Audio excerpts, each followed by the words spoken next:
안녕하세요. 전성규 소장입니다. 이 시간에는 해외 부동산의 그 양도세에 대해서 개괄적인 흐름도를 가지고 검토 한번 해보도록 하겠습니다. 최근 들어서 국내에 있는 부동산뿐만 아니라 그 투자자들이 그 해외에 있는 부동산들을 많이 사는 경향들이 있죠.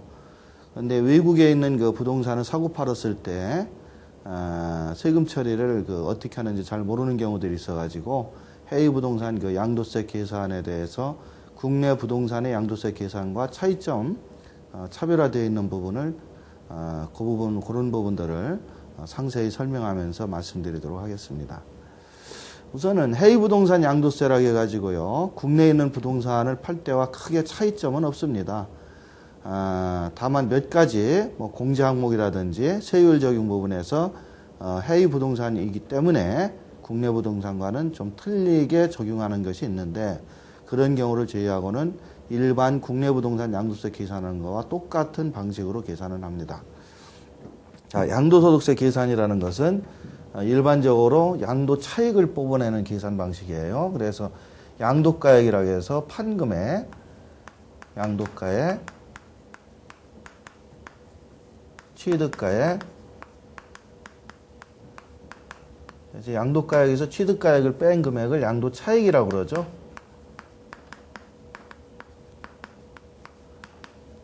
물론 손해나고 파는 분들은 양도차손이라고 마이너스가 생기는 경우도 있습니다. 해외 부동산을 사고 팔 때에도 물론 손실이 나는 경우도 있기 때문에 해외 부동산을 사고 팔아서 마이너스가 나면은 더 이상 계산할 필요 없이 그대로 종치면 됩니다. 자, 국내 부동산 같은 경우 양도가액, 취득가액 뭐라고 하죠? 실지거래가액으로 계산한다고 그럽니다. 그래서 사실상 사고 팔은 금액으로 해서 매매계약서 금액으로 계산하도록 되어 있습니다. 해외 부동산은 원론적으로 국내 부동산이 이와 같이 실지 매매가로 계산을 하게 된 것은 사실은 2007년부터 도입이 된 제도예요. 2007년 이전에는 2006년 12월 31일 이전에는 기준시가 제도라고 해서 양도가액이나 취득가액이 실제 매매한 금액으로 계산을 하지 않고 국세청에서 고시한 그 기준시가로 계산을 했었습니다. 그것이 지금 국내 부동산 같은 경우 2007년 이후에 쌍방 실지거래가라고 해서 양도가액이나 취득가액을 다 사고 파는 매매계약서로 세금을 계산하도록 되어 있죠. 근데 원칙적으로 국위부동산, 해외에 있는 부동산은 2007년 이전에도 기준시가를 적용을 하지 않고요, 지금 적용하고 있는 실지 매매가로 적용을 했었다는 것이 우선 특이한 점입니다. 그래서 해외 부동산을 기준시가로 할 수 없는 이유는 기준시가라는 건 국내에 있는 부동산에 대해서만 적용이 가능한 거지 외국에 있는 부동산에 대한 기준시가라는 것은 원래 없어요. 있을 수가 없죠. 외국에 있는 부동산까지 일일이 우리나라가 다니면서 고시할 수가 없기 때문에 해외 부동산은 기준시가라는 게 없습니다. 그래서 옛날부터 양도가액과 취득가액을 실제 매매한 금액으로 계산을 했었다는 얘기죠.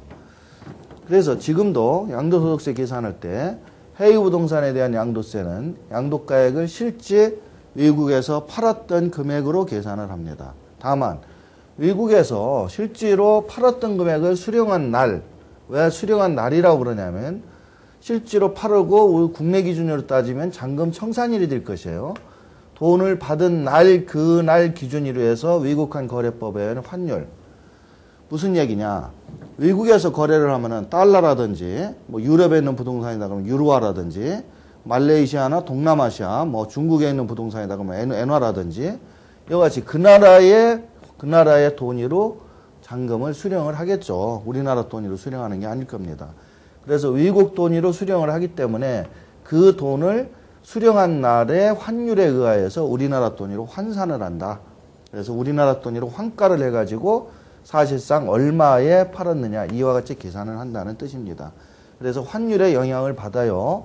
실제로 외국 돈을 받은 것을 외국 돈으로 계산을 하지는 않고요, 우리나라 돈으로 환가해가지고 환율에 의해서 환가해서 국내 원화로 환산한 금액을 얘기를 하는 겁니다. 또 당연히 이렇게밖에 계산을 못하겠죠.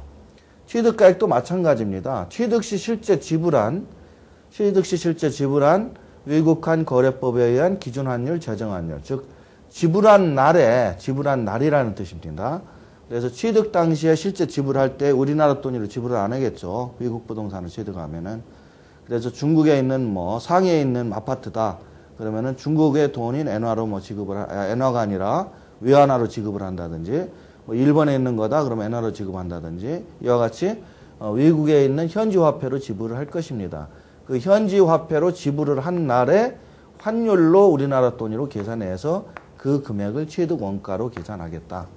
필요경비 역시 마찬가지 뜻이 되겠습니다. 외국 부동산이라고 필요경비를 인정 않는 것은 아니고요. 외국 부동산도 부동산을 뭐 보수했다든지 수리했다든지 이와 같은 비용이 들어갔다면 그것도 필요경비로 인정을 해주겠다. 이런 뜻이 되겠습니다. 그래서 양도가액에서 취득가액을 빼고 필요경비를 빼서 양도차익을 뽑는다는 것은 국내 부동산 계산 방식과 다 동일합니다. 다만 외국 돈으로 거래를 하기 때문에 우리나라 돈으로 환율에 의해서 환가한 그 원화로 계산을 한다는 차이점 뿐이지 계산 방식이나 논리는 다 똑같은 논리다. 그리고 해외 부동산은 예전부터도 기준시가에 의한 계산은 할 수가 없었고 또 기준시가가 없었기 때문에 할 수도 없었고 그렇기 때문에 당연히 실질 거래가로만 계산을 뽑을 수밖에 없는 상황이다. 그래서 환산가액도 안 됩니다. 그래서 외국에 있는 부동산은 취득하고 양도할 때 환산시가라는 게 나올 수가 없어요. 외국 부동산은 그 당시 취득하면서 신고를 다 하게 되어 있기 때문에 다 금액이 오픈되게 되어 있죠. 그 다음에 우리가 일반적으로 양도 차익이 나오면 장기보유 특별공제라는 걸 하게 되어 있죠. 그래서 국내 부동산 같으면 양도 차익에다가 장기보유 특별공제를 해서 양도 소득 금액을 뽑도록 되어 있습니다.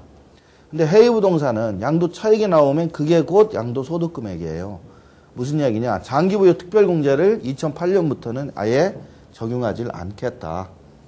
2008년 이전에는 적용이 됐었습니다만은 해외 부동산 같은 경우는 장기보유 특별공제 항목이 적용될 여지가 없다. 그래서 국내 부동산과의 가장 큰 차이점이 장특공제를 하지 않는다는 것입니다. 장특공제를 하지 않는다는 의미는 다시 얘기하면 비사업용 토지라든지 2주택, 3주택, 중과 이와 같은 물건들에 대해서 적용할 여지조차도 없다는 뜻이에요. 무슨 얘기냐? 중과 같은 경우에 국내 부동산 같은 경우는 중과세율만 적용하는 것이 불이익한 것이 아니라 장기보유 특별공제를 적용하지 않음으로써 세금을 많이 내게 하는 효과가 있는데 해외 부동산은 장특공제를 원천적으로 적용하지 않기 때문에 중과를 적용할 필요가 없습니다. 중과세율이 적용될 여지가 없다. 그런 뜻이 되겠습니다. 하여튼 해외 부동산은 양도차익이 곧 양도소득금액이 된다는 거고요. 양도소득 기본공제는 해외 부동산이라 해도 해줍니다. 그래서 국내 부동산과 똑같이 연간 250만 원을 똑같이 해외 부동산도 해준다는 점. 그래서 장특공제를 제외한 나머지 부분은 국내 부동산과 동일하게 적용을 한다. 그래서 해외 부동산이라도 양도소득 기본공제는 적용이 되고요. 양도소득 기본공제가 되고 나면 과세표준이 나오겠죠. 그 다음에 세율 적용하는데 세율 적용할 때 국내 부동산과 차이점이 좀 있습니다. 일반적으로 국내 부동산 같은 경우에 세율은 단기양도세율, 중과세율, 일반세율, 누진세율. 이것을 좀 더 다시 얘기하면 세율 같은 경우에 우리가 양도소득세 세율은 크게 나눠서 일반세율과 중과세율로 나눌 수가 있습니다. 물론 중과세율은 현재 2010년 12월 31일까지는 일단 적용을 유예시켜 놨기 때문에 현재 적용을 안 합니다만은 중과세율이라 해서 60%, 50%짜리가 있죠. 비사업용 토지라든지 3주택 같은 경우는 60%고 2주택은 50%. 이와 같이 두 가지가 있습니다. 그 다음에 일반세율은 크게 나눠서 단기양도세율인 단기세율하고 일반 2년 이상 보유했을 때 매기는 누진세율. 이와 같이 체계가 틀리죠. 그래서 단기양도세율은 1년 이내에 팔았을 때 50%, 1년에서 2년 사이 40%, 누진세율은 6에서 35%. 이와 같은 세율 체계가 되어 있다는 거죠. 이게 국내 부동산을 팔 때의 세율 체계입니다. 근데 해외 부동산에서는 어떻게 세율을 적용하느냐? 일단 중과세율 적용 안 합니다. 중과세율 적용 안 합니다. 중과세율의 논리가 적용될 수가 없어요. 해외 부동산에는. 두 번째, 일반세율 중에서 단기양도세율 적용 안 합니다. 그래서 남아있는 거는 누진세율 하나밖에 없어요. 즉 해외 부동산은 1년 이내에 매매를 하더라도 50%짜리 세율을 적용하는 것이 아니고 6에서 35%를 적용한다는 것입니다. 그래서 해외 부동산은 오로지 일반 누진세율 하나만 적용하는 것이지 이와 같이 1년 이내에 매매했다 해서 50, 뭐 1년 6개월 만에 거래했다 해서 40, 국내 부동산 같이 거래는 그렇게 하진 않는다.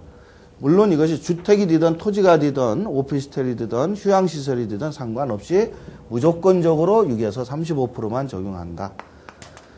그래서 양도소득세율표 참조하는데 중과세율과 단기양도세율은 적용하지를 않는다. 그래서 해외부동산의 특징 중에 한 가지입니다. 장기보유 특별공제를 적용하지 않는다는 것이 하나의 특징이고, 두 번째는 세율을 적용할 때 단기양도세율과 중과세율을 적용하지 않는다는 점입니다. 그래서 산출세액이 나오면 세액공제는 국내와 똑같이 2개월 내에 신고한다는 전제하에 2개월 내에 신고한다는 전제에 예정신고 납부세액공제를 해주는데, 예정신고 납부세액공제가 2009년까지는 10%였었습니다만 한도 없이 2010년 이후에는 5%로 줄어들었죠. 그리고 한도액이 29만 1,000원으로 정해져 있습니다. 그래서 별로 세액공제의 효과는 없습니다. 그렇더라도 국내 부동산과 똑같이 예정신고 세액공제는 해준다는 거고요. 외국 납부세액공제에 의해서 예를 들어서 중국에서 부동산을 팔았는데 중국의 그 세법에 의해서 중국에다가 세금을 내는 경우가 있더라. 그렇다면 그 세금은 한국에서 또 그런 세금을 공제를 안 해준다면 이중과세의 의미가 생기겠죠. 그래서 한국에서 계산할 때 현재 세법에 의해서 낸 세금이 있다면 그거는 외국 납부세액 공제라 해서 세금에서 빼주도록 되어 있습니다. 그래서 그 세금을 빼고 났더니 플러스 금액이 없더라 그러면 안 내도 되는 거예요. 그러나 그 세금을 빼고도 플러스 금액이 생긴다면은 그거는 국내에서 세금을 내도록 되어 있다는 겁니다. 지금 나온 것이 양도세 계산 흐름도고요.